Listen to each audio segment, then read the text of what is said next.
मित्रांनो, सध्या उन्हाळ्याचे दिवस चालू आहेत आणि या उन्हाळ्याच्या दिवसामध्ये त्वचा विकार मोठ्या प्रमाणामध्ये बळकावलेला आपल्याला दिसून येत आहे।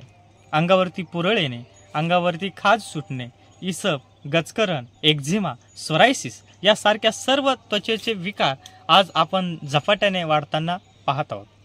प्रामुख्याने अनेक औषधोपचार घेऊन देखील या उपाय करून देखील पेशंटला फरक पडत नाही। मात्र आज मी एक रेमेडी आपणासमोर सांगत आहे, ती जर आपण तयार केली तर निश्चित या त्रासातून तुम्ही बाहेर याल।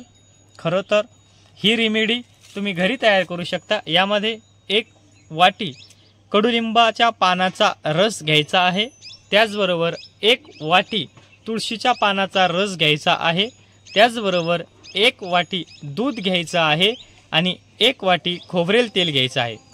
1 वाटी यासाठी सांगतोय, चारही रस आपल्याला समप्रमाणामध्ये घ्यायचे आहेत आणि हे लिक्विड एका पातेल्यामध्ये टाकून त्याला आगेवरती आपल्याला मलम होईपर्यंत त्याला उकळवायचं आहे।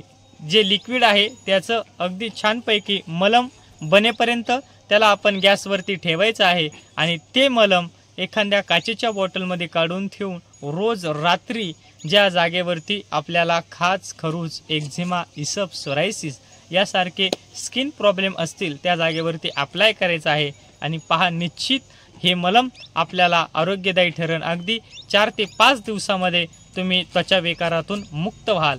निश्चित याने तुम्हाला फरक पडेल। मात्र याने जर तुम्हाला फरक पडला नसेल तर आमच्या निसर्ग उपचार केंद्राला एकदा तुम्ही निश्चित भेट द्या आणि या त्रासातून मुक्त व्हा। धन्यवाद।